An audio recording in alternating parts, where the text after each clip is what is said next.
agent that works with us, and I've known Aaron for, oh boy, I don't know, probably at least 5 or 6 years now, and always been pretty consistent with production.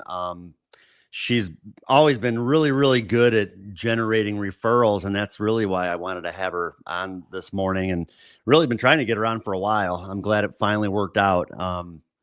I know, Aaron, you can maybe introduce yourself too. Tell everybody a little bit about yourself and what you're doing, and then we could kind of get into just some different ways of generating referrals, things that have worked for you that have helped you to really generate a lot more additional business outside of just working leads. So, how you doing this morning, Aaron? I'm good, thank you. My name is Erin. I am a agent in Northern Michigan. Been licensed since 2008, and probably I'd say 90% of my business is referral based. So I love my referrals. And do you have any? I don't know if there's like a magic potion or something, or like what do you do to generate referrals? Like, is it the same on every visit, or is it just? I mean, is this kind of like reading people? Like, do you have like a certain method that you use that seems to work well that has helped you to? I mean, it's like I don't know what it is. It just seems like you are generating more referrals than anybody that I know, and I mean, I think people try. I think a lot of times people maybe they don't try hard enough to get referrals, but I mean, there's got to be something that you're doing to be able to generate as many as you get. And I mean, I would assume you probably close a good portion of those as well. Mm-hmm. I think the big thing with me is being, it's repetitive. Adam, we're getting a lot of echo across Free Conference Call HD. Can we get a quick audio check just to see if we can figure out what the issue is? I know we got a really amazing conversation planned for today, but I would love to figure out where the audio issue is coming from. So if we can all get a quick second and check where we're getting feedback from, I think it would benefit us to just take a quick second. I don't think it's me. I'm and let's see, Aaron's just talking through the computer. You're on the phone as well? Yeah. It's away from me though. It's not. I think, Adam, why don't you dial out real quick on Free Conference Call HD and dial right back in for a moment? Then I think we might be able to check that error. And okay. Just dial out and dial right back in on the conference call line. Pardon the confusion, guys. We don't normally get the opportunity to have 3 people on at the same time. And unfortunately, we're not the most tech-savvy individuals. But I can hear okay on the conference call line. If you guys can give me a quick text to confirm my audio is okay on the conference call line, then we can continue forward and figure out that it's just the issue on the other side. Yeah, I am. I mean, the only audio coming out on the conference call line for me would be, just the audio. There shouldn't be any echo on my side. Okay. I am not quite sure where we're having the audio issues today, but let's do this. If you guys are listening on Free Conference Call HD, don't forget you can also catch us live on Facebook. Don't forget, if you're listening on Free Conference Call HD, you can watch us in the StreamYard link. And someone shoot me a quick text on Free Conference Call HD and let me know if you're still getting the same issues that we're getting.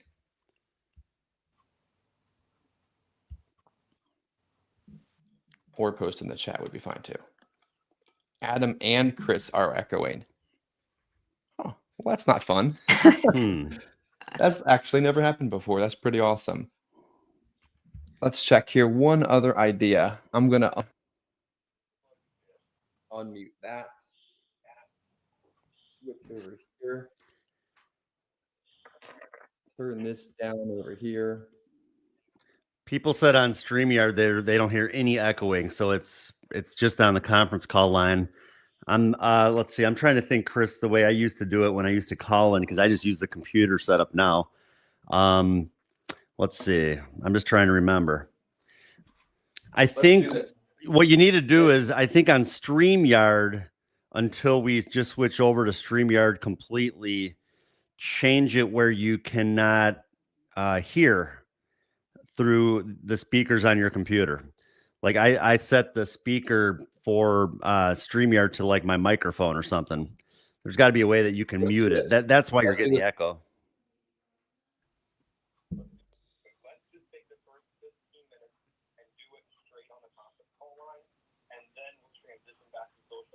we're having conference call line issues.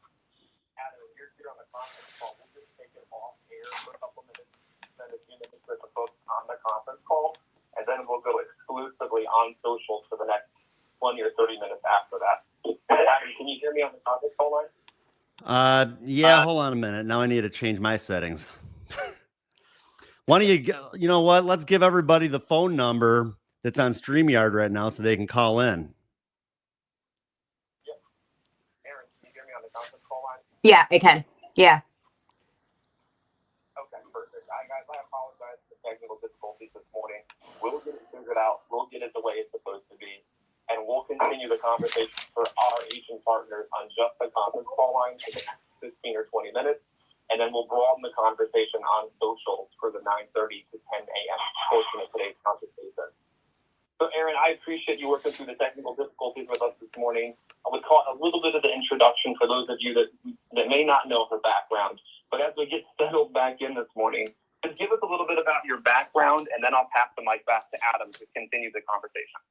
A little about my background. I've been licensed in Michigan since 2008. And I worked for 2 companies as captive, and then in 2012 went independent, just because I realized there's so much that one company may not be able to offer all of the people I sit with. So and then since 2012, I built my business mainly on referrals. Now, one of the things that I've always struggled with, and I'll check back with Adam in just a moment here, is I never learned referrals from the very beginning. And I think you were taught referrals from the very beginning, which is kind of the opposite of what I was doing. Was there someone that took you aside at the beginning and said, this is how you did it? Or was it something that you picked up all on your own? It was a little bit of both. The first company I worked for was very big on getting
meeting, and I do go through and I ask for the names of some people, the referrals.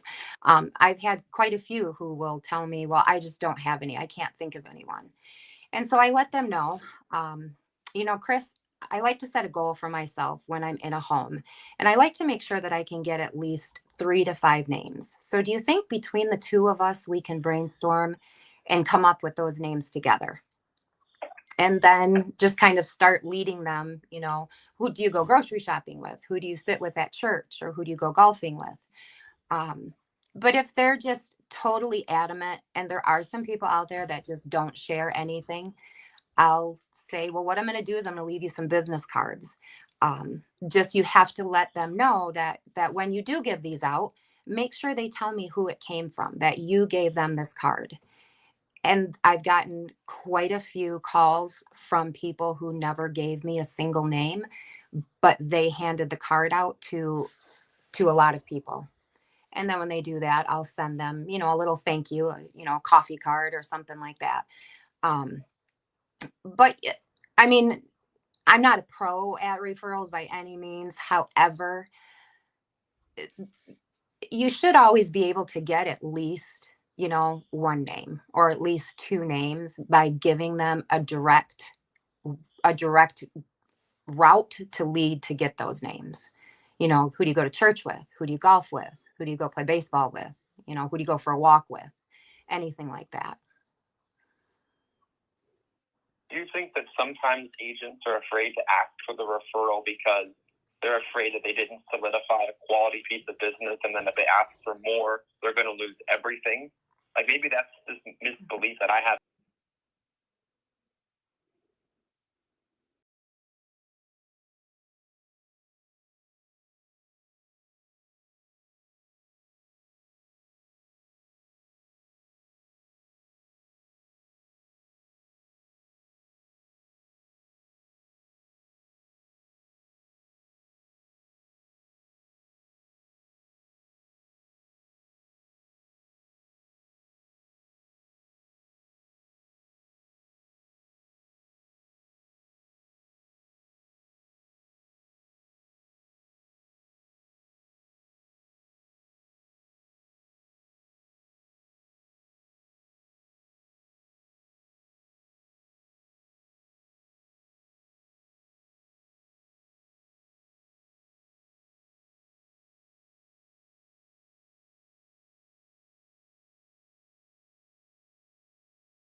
Testing. Okay, I think I'm here. Hey, everybody who's still here. They still have something going on in the conference line. I was having some mic issues, so I decided, you know what? There's still some people that are live on StreamYard, on Facebook, on YouTube. I'm just going to go ahead and we'll go through, talking about referrals today, and some of them may be hopping back on here in a few minutes. But I just figured, in the meantime, we can go ahead and I'll go through some different ways of generating business outside of just working leads, and referrals is one big key element to that. So I'll go ahead and we'll go ahead and kind of run through this real quick. Leads, I always say leads should be your main focus. I think that leads is kind of really what gets us out in the field when it comes to seeing people and doing what we can to generate business.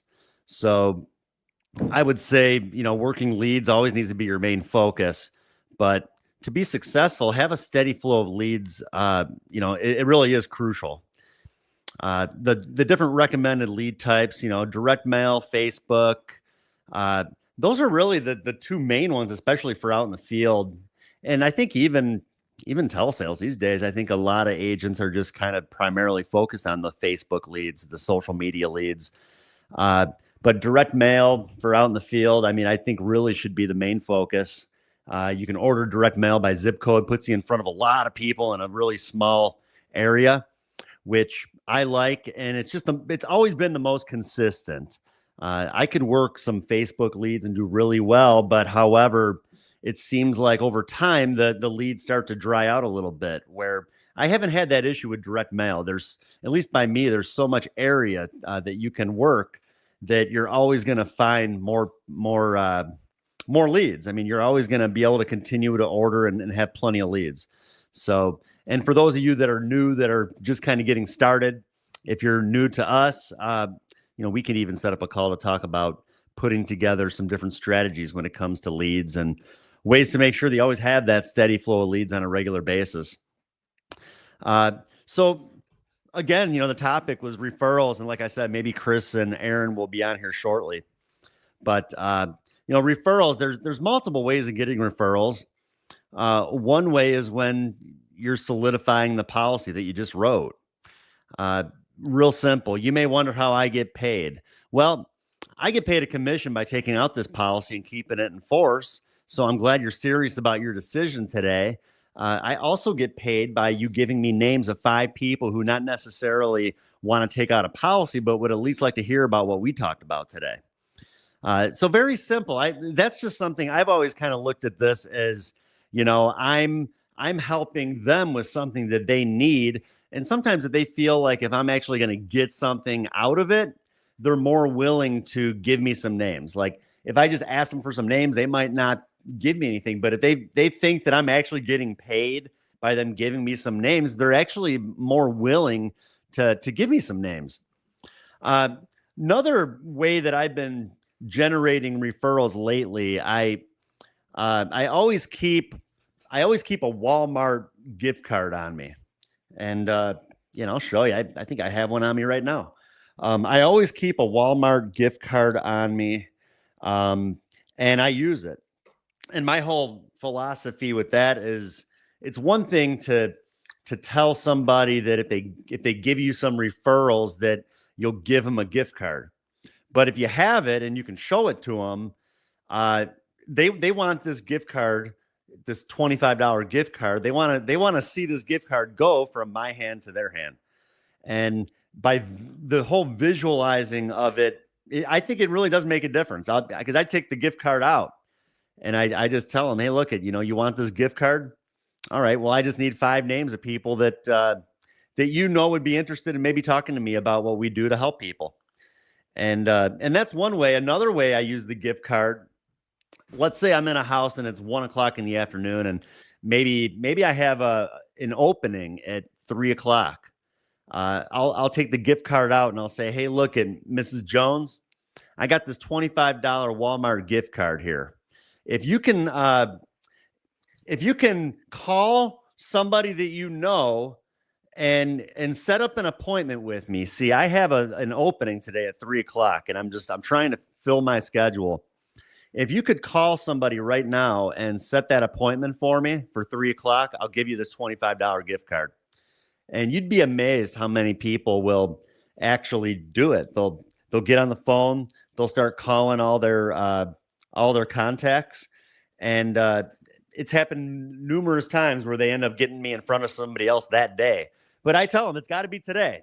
It's got to be 3 o'clock. If you are able to get me the referral, maybe I'll help you out a little bit. But if you want the $25 gift card, you got to set that appointment for me for 3 o'clock today. And it works. Just a little tip there that you guys can try. Let's see, moving forward here. Let's see what else we got here.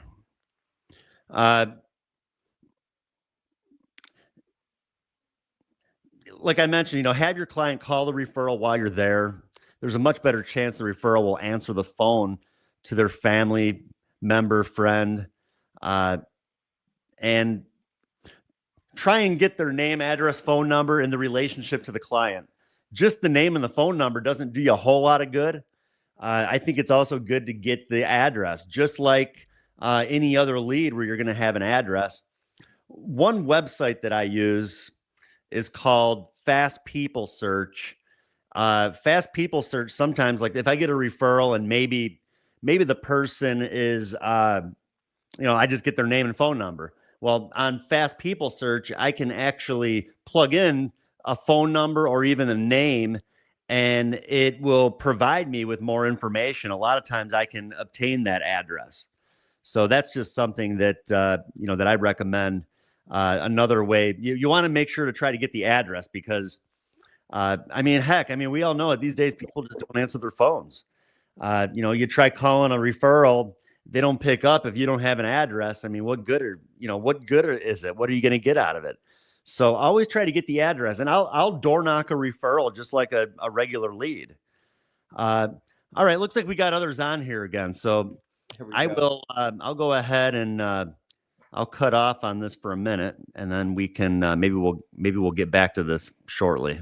Yeah, I apologize. I don't know what didn't work right today, but we've got Aaron on. I'm back. We wrapped up on Free Conference Call HD, and I'm going to turn the mic over to you, Adam, because this is talented individual you've brought into the fold so that you can ask her some questions and teach her referral techniques to everybody. Sounds good. All right. Well, take 3 or 2 or something like that. Yeah, I missed what you were saying on the conference call this morning, Aaron, but figured we can talk about it. I didn't want people hanging that were just kind of sitting there on StreamYard and on YouTube and everything else. So I just wanted to run through a few things with people on there while you guys were doing the other calls. So anyways, so I caught a little bit about what you were saying with the referrals. But maybe if I know you've told me something in the past where like you kind of plant seeds, right? Where before you even get into a presentation, you kind of like paint the picture, right? Of like what the process is going to look like. And then you even mention, and then I'll be asking you for some other names. So you like kind of put that out there on the front end, correct? I do. I let them know ahead of time it's coming so they can be thinking about it while we're working on everything else. I bring that up right at the beginning. Yeah, that's a good idea. Do you do you offer anything for referrals? Like do you offer gift cards or anything or? I do. I don't give them out at the appointment. What I do is I will give kind of referral bonuses based on the referrals and how they work out. Everybody will get, like a gift card, a coffee shop card, something like that from me for the referrals itself. However, if there's business that has come from the referrals themselves, they get a larger referral bonus. So they always get something from me. Yeah. Okay. Yeah. I was mentioning I've been pushing a lot harder lately with referrals. I actually keep a gift card on me, and it seems to work pretty well. I'll take the gift card out, and like I said, I think when they can see, you see that gift card, they want to see that go from my hand to their hand. Oh So yeah. sometimes they're maybe a little bit more motivated. I know everybody does things a little bit differently, but yeah, lately that's been working for me. Now is how many? I mean, on average, how many referrals do you think you work every week? Um, on average, I get probably maybe 40 to 60 referrals a week. And then my appointments ran on them are probably 10 a week that I set, 10 a week. Okay, wow. Well, that's pretty good. I mean, out of the 10, how many would you say you usually write out of out of the people that you're sitting with? I will probably write something in the home, probably about 5 to 6 of the appointments. Okay, so about 50 to 60% of the people that you sit down with. Yeah. Would you now, do you treat the referrals like leads, where is there just like a lot of carryover from one week to the next and just, doing whatever you can to still try to get in front of those referrals? Or, I mean, do you just kind of move on after one week? Um, no, I still have referrals from months ago that I'm still working and calling. Um, I try to do them immediately, try to get them quick, but some of them you just can't. So I keep them on my list and I keep working them. Boy, I just think about like direct mail leads are $40 a lead on average. And a referral, in my opinion, is going to be a better lead than a direct mail lead. I mean, I feel like right there, I mean, a referral to me would easily be worth $50. So right there, I mean, you're working like $2,000 worth of free leads every week just by taking that extra effort. Yeah. Things that other people are not doing. I mean, heck, and I mean, if you write 5 or 6 applications without having to spend extra money on leads, I mean, just talk about, I mean, what a big difference your income is going to look like, because leads gets to be expensive. I mean, heck, right now, I mean, I spend at least probably $800 every week on direct mail leads. So, I mean, right there, I mean, heck, I might write 5 or 6 apps, but in the end, if I'm getting those referrals, I just couldn't imagine how much more I would be profiting from even just the initial investment of the leads and getting referrals. I've always said referrals kind of make up for the leads that you don't get anywhere with. Referrals make up for the doors that get slammed in your face. And yeah, I think that it's, you're smart to be doing that. I mean, heck, I mean, it's not like it really takes you a whole lot more effort by asking for referrals, does it? No, it doesn't. And usually you've built up enough good rapport with, the client that you've been sitting with, that when you're asking for those referrals, they're giving you some of the best names, because you've basically went over their entire retirement and financial info. They've entrusted you with that info. So the names that they're giving you are going to be basically just like themselves. And I've noticed more too that my referrals are, I've gotten a lot of referrals from direct mail. Some of the direct mail that I have not been able to close, I've gotten great referrals from them and I've made some good sales from them. So I do still like those direct mail. But the referrals I've noticed too are for myself are ones that my business stays solid on. If something's wrong, one quick phone call to them saying, hey, I see the NSF came through, and they're like, oh my gosh, I switched banks, I'm so sorry, I'm taking care of it now. So I like them. I like my referrals, and yeah, I've gotten some good ones from direct mail also. Adam, I wouldn't mind jumping in real quick if you wouldn't mind. I would just love for those watching and those listening. I had intended to say this in the open and the tech didn't work the way it was supposed to. Do you think we could just give the viewing audience like a step 1, 2, 3, 4 of how to ask, how to get, and then how to call?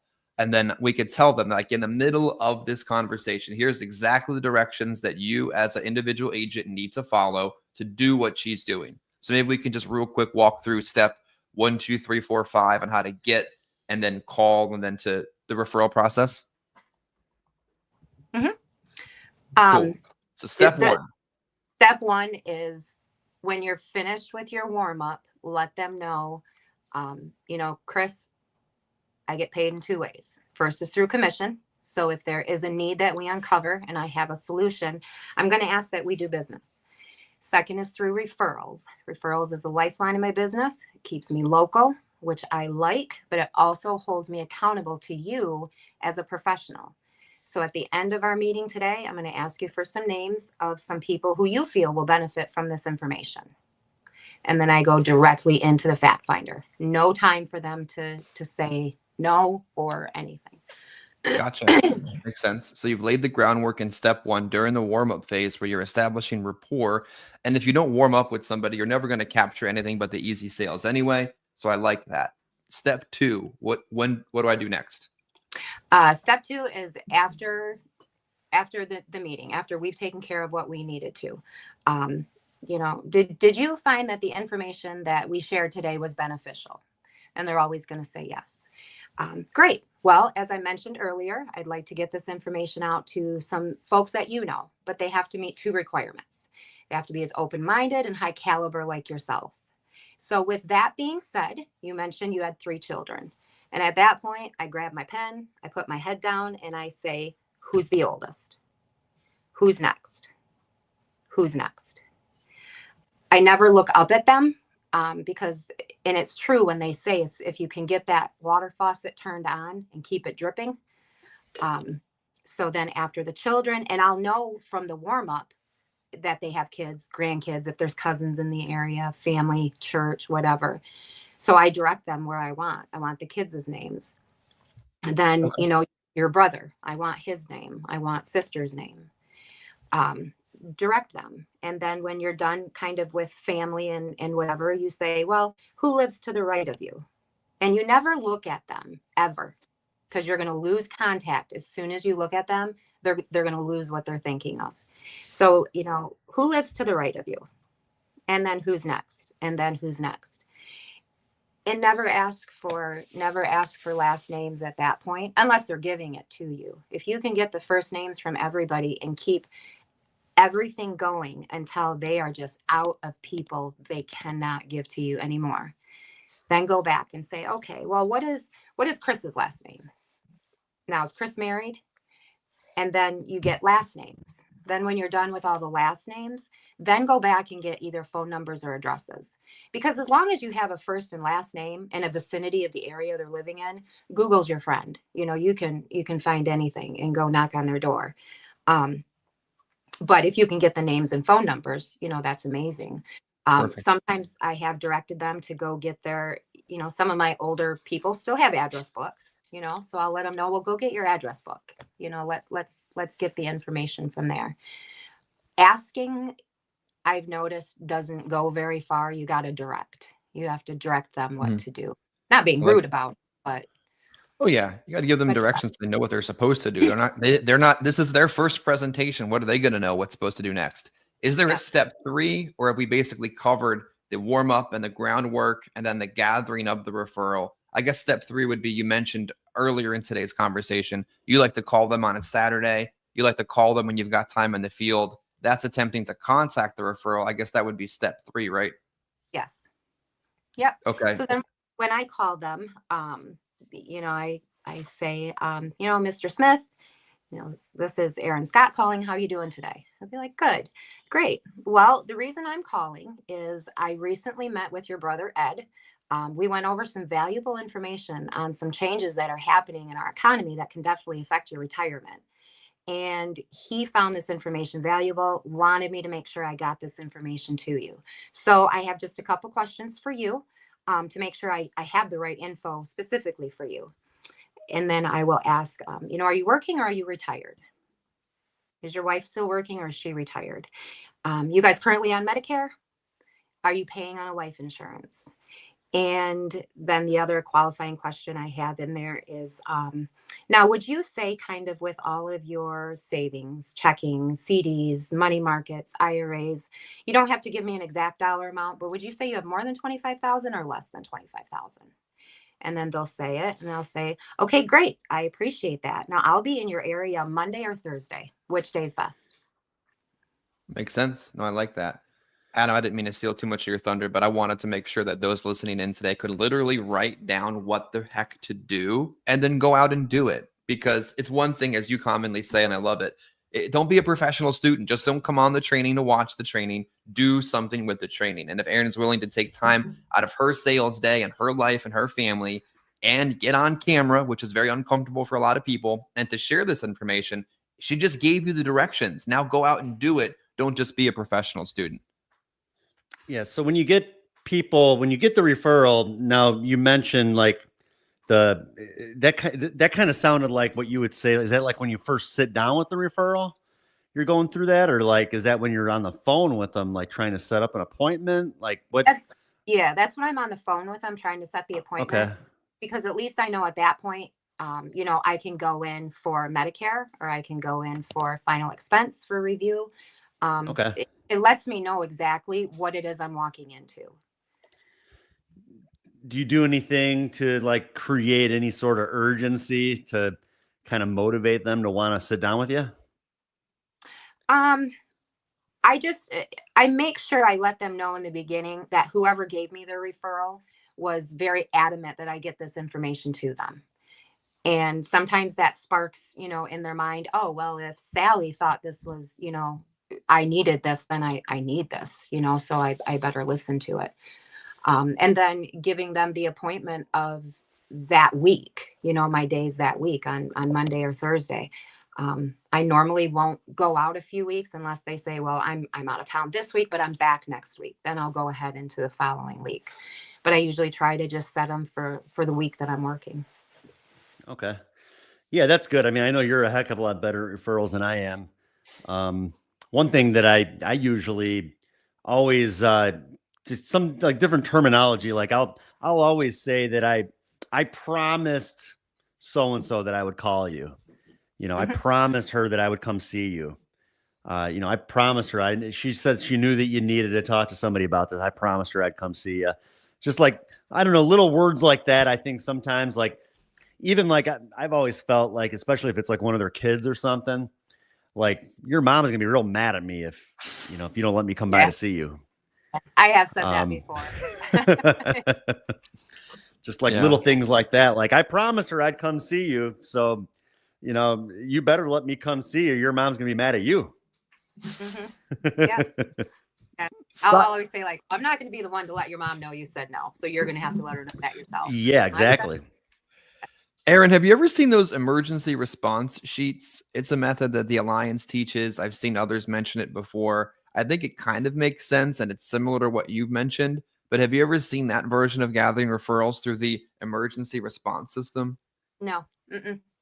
No, it's a sheet they fill out at the sale of people that you would contact if they die to gather the referral. It's just a different technique I've seen out there, but I really like the way you've structured it for us today.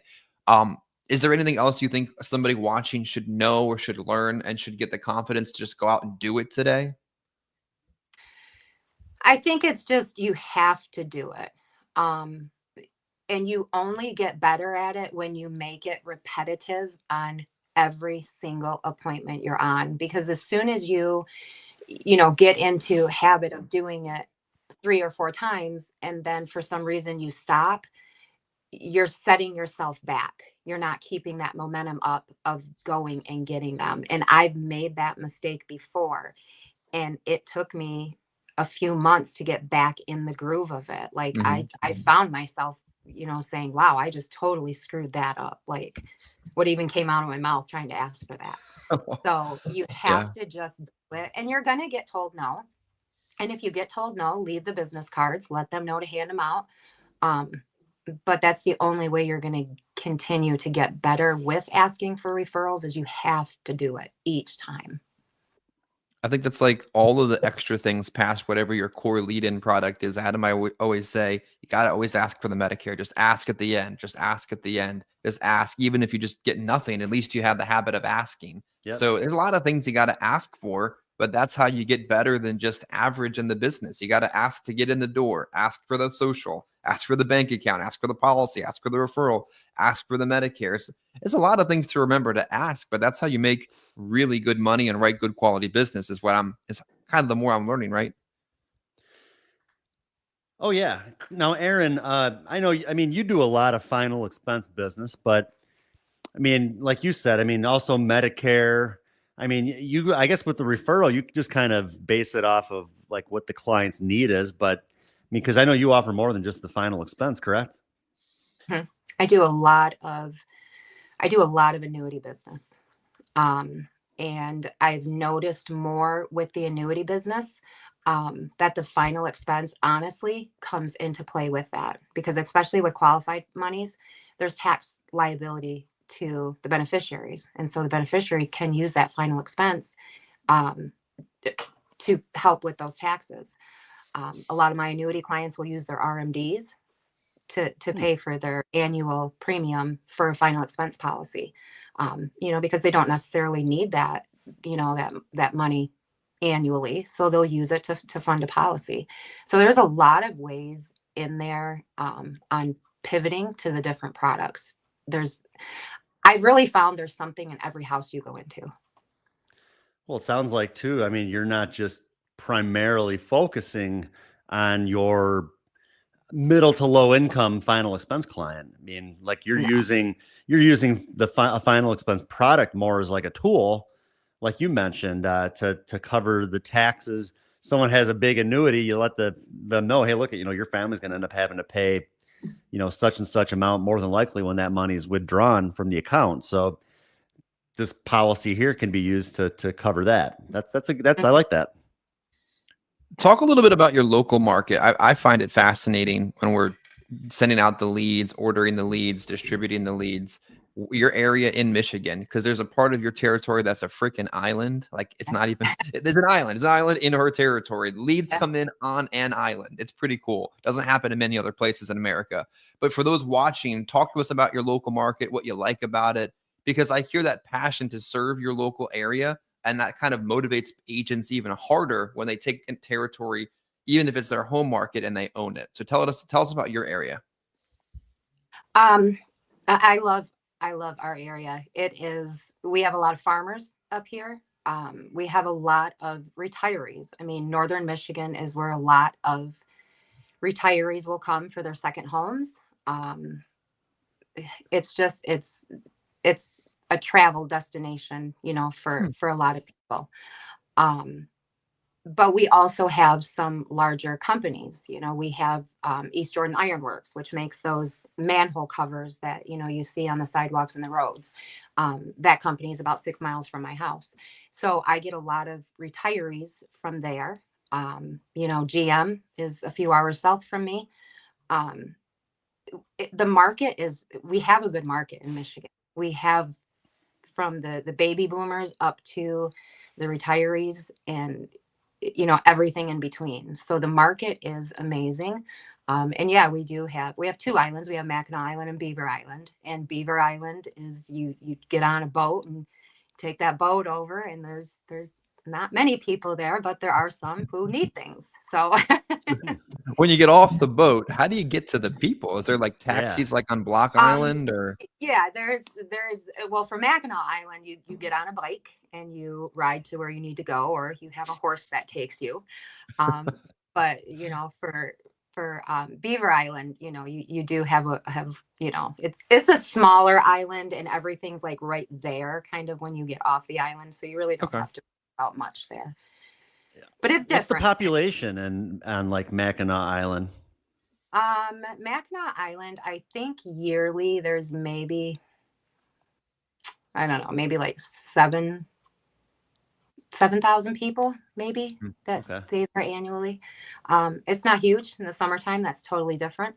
But I've written business on Mackinac Island as well, and so I'll make a day out of it. I'll go over there, spend the day at the island, go, venture around. Yeah, and do I that. kind of feel like going up there and renting a bike and getting some leads to door knock and just and just door knock one lead after another, ride my bike around the island. That might They be are fun. friendliest people up there. They are the friendliest people. I mean, you'll I'm be in seeing there. you in like that Wedding Crasher scene where you're riding the bike and that song in the background. Do do do do do do do. Well, there's the rural markets, and I guess an island constitutes rural, requires a little bit of extra effort, but I'm convinced if you write it, it sticks because ain't no one else coming back to write it or No, replace you're it. right. That's No. it. Mm-mm. Yeah, No. I think I have an Americo policy in the mountains of West Virginia that's always going to be on the books because I was the only one there besides an AIL agent that's ever going to come to that person's home. How far up are you in Michigan, Aaron? I am an hour south of the Mackinac Bridge. So I'm about Okay. an hour north of Traverse City and an hour south of the bridge. Are you a Lions fan or a Packer fan? I am a Packers fan. I have Okay. been since I was born. So I'm not going to That's diss the curious. line. Great. I'm not going to, but I am a cheesehead. Yeah, my next door neighbor, he grew up in northern Michigan and he's a Packer fan. Mhm. So that's why I was kind of curious because I guess it's really not that far from Wisconsin. Mm-mm. Nope. Do most of your Nope. clients say, don't you know, or are you not far enough north yet for that? I get a lot of A at the end, A. you know, like, are you going to come today? A, you know, and I catch that and, you know, I'll kind of just chuckle. But it's funny. They do say that though. There's quite a bit of them. Yeah, I worked with a guy, Adam, as a paramedic from Minnesota, and it was just the partner before that was purebred Russian. From literally, the guy could have been Drago from Rocky, and I would joke with him all the time. Simon, you do the code, do it. If he dies, he dies in the ambulance. But then you had another guy from Minnesota, but not quite anything to do with getting referrals today. But man, I really appreciate it because I know it's not easy to get on camera. I know a lot of people in this industry, Aaron, if they have something that they're really, really good at, they don't want to tell anybody about it. And they kind of keep it to themselves. They silo the information and they don't want to share it. But I think, like I believe, you believe that teaching makes you better. Helping Mhm. other people just comes back to you in return. And it's just the right thing to do in this space, right? Correct. Cool. Well, it sounds like consistency, just like everything else. You know, you're asking in every home for referrals. The only price for a referral is to ask for it. If you don't ask, you're not going to get it. So, like I said, boy, look at that. I mean, heck, 40 more leads every week just by asking. That's the only price you're paying. Is just asking for referrals. Like you said, heck, even if you're only closing 5 or 6 of them, still, I mean, heck, 5 or 6. I mean, we're talking. I mean, I see the premiums that you write. You know, we're not talking about. Yeah, we're not talking about like $40 a month premiums. I mean, your average premium, I bet, is well over $100. It's stupid. You wrote a case. I'm in a nice way. You wrote a case with American Home Life yesterday for what's that? $250 a month. Yeah, it's incredible. Your average Baltimore Life is probably $175 a month. I bet the people there know your name when it comes across their computers just because of the quality and the size of the business. Well, that's one thing too, Aaron. I really appreciate your business and the quality of the business. I mean, you've been writing for quite some time now, and yeah, you know, there's business that falls off, but it's nothing outrageous. I mean, I've seen agents that write big premiums on people that have no business taking out a policy with that large of a premium, and it lasts a month if the initial premium even comes out. So Yeah. and just leads to lots of issues. But whatever you're doing, is working because like you can write business, and I don't have to feel concerned about, oh man, she just wrote this huge policy. Like, because other agents, sometimes if I see a big one coming through, I'm like, ugh, I don't know about this. Yikes. Yeah. Oh no. But yeah, I think the carriers, they've got to like the fact too that you're writing good quality business and that it's staying on the books, and that well, you're not dealing with a whole lot of the negative sides of the business with chargebacks and that. Yeah. I've also never heard her complain. Like I have not heard you complain once about anything. You know, we've all had our challenges that we face in life and in work, and the ebbs and flows and the rising and the falling of all the things. But never once have I heard a complaint. Like, man, I don't want that. No, yuck, blah. Just Adam, that's such a valuable thing to have in a person, in an agency, in an industry wrought with such negativity, to have a good quality person to add into the mix. I just Yeah, I noticed mean, that like I can't do what I do and like have my schedule that I need any place else. So there's been many times I've been like, all right, I'm done with insurance, like I'm going to go find something else to do. But, that's just me venting to myself because there isn't anything else that you can do and make the money that you can and have the schedule that you do any place else. I mean, it just, I've had to last minute take time off for, grandkids or kids or whatever. And, any place else, you can't do that. You just can't. And knowing that you can go and say, okay, well, I'll just double up everything for the rest of the week and make up for the day that I missed. It's amazing. So I do. I mean, complaining, you can complain about it, but it doesn't really change anything. So you just have to adapt and figure it out and go forward with it. You got it. Any closing thoughts, Adam, as we look to wrap up at 10 a.m. as we're doing exclusive training for our agency at 10:15 for just them and nobody else? Yeah, not, basically, like what we were just saying, appreciate you, Aaron, and your business. And, I mean, I know, you're an easy agent to work with. You reach out to us when you need us, but you're just kind of doing your thing. And I, the fact that you write good business, I don't feel like I have to sit around like with a magnifying glass looking at your business. And, I appreciate that too. Thank you.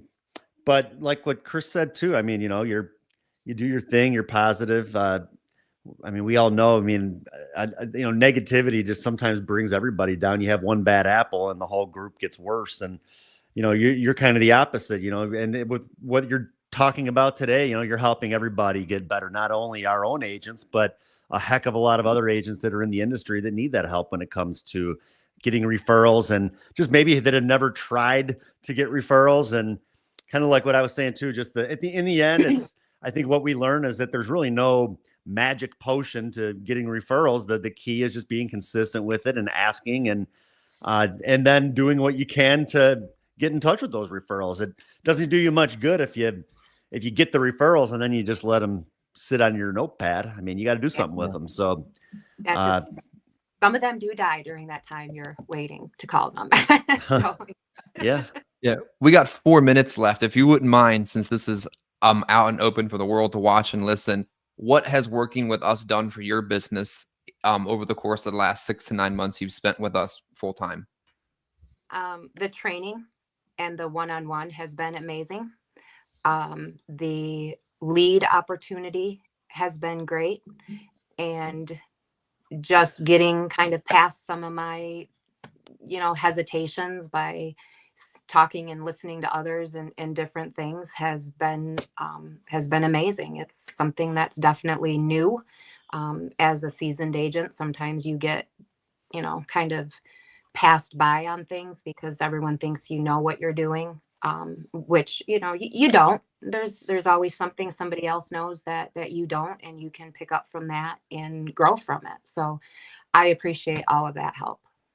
Absolutely. We appreciate you and what you've done and what will soon be and everything that we'll continue to do together. Appreciate you guys watching, commenting, subscribing, sharing the content out. Again, some of the most in-depth, useful, and practical information you can share, you just heard, and make sure you share it out with others. Sounds good. Thanks a lot, everybody. Have a great week. We'll see you again next Friday. Take care. Thank you.